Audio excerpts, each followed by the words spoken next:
Ambati silks Kanchipuram sorry store now in Vijayawada. Exclusive పట్టు saris, సల్వాస్ and lehengas.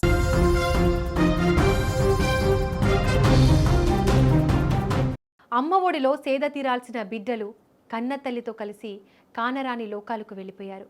రెప్పపాటు కాలంలో జరిగిన ఘోరం ఒక నిండు కుటుంబాన్ని చిదిమేసింది.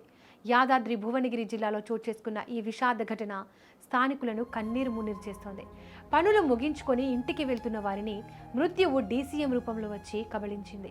యాదాద్రి భువనగిరి జిల్లా భువనగిరి మండల పరిధిలోని వడపర్తి గ్రామ శివారులో ఈ భీకర ప్రమాదం జరిగింది. అమ్మ అనాథ శరణాలయం సమీపంలో అటుగా వెళ్తున్న ఆటోను 2 డీసీఎం వాహనాలు అతివేగంతో వచ్చి బలంగా ఢీకొట్టాయి. ఈ ధాటికి ఆటో నుజ్జునుజ్జయింది. ఈ ప్రమాదంలో ఒకే కుటుంబానికి చెందిన తల్లి కేతమ్మ, ఆమె 2 కుమారులు నగేష్, సురేష్ అక్కడికక్కడే ప్రాణాలు విడిచారు. వీరంతా బిఎన్ తిమ్మాపూర్ గ్రామానికి చెందినవారు. మృతుల్లో ఒకరైన నరేష్ వికలాంగుడు కాగా మరో కుమారుడు సురేష్ ఆర్టీసీలో కాంట్రాక్ట్ పద్ధతిలో పనిచేస్తూ కుటుంబాన్ని పోషిస్తున్నాడు.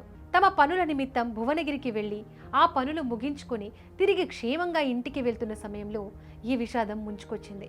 కళ్ల ముందే తల్లి కొడుకులు విగత జీవులుగా పడి ఉండడం చూసి స్థానికులు కన్నీరు పెట్టుకున్నారు.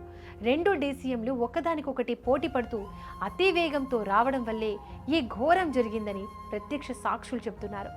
ఆ వేగానికి ఆటో కనీసం తప్పించుకునే అవకాశం కూడా లేకుండా పోయింది. సమాచారం అందుకున్న పోలీసులు వెంటనే ఘటనా స్థలానికి చేరుకుని మృతదేహాలను పోస్టుమార్టం నిమిత్తం తరలించారు. అలాగే ఈ ఘటనపై పోలీసులు కేసు నమోదు చేసుకుని దర్యాప్తు చేస్తున్నారు. ఇక మరోవైపు ఒకే ఇంట్లో 3 మరణించడంతో బిఎన్ తిమ్మాపూర్ గ్రామంలో విషాద ఛాయలు అనుకున్నాయి.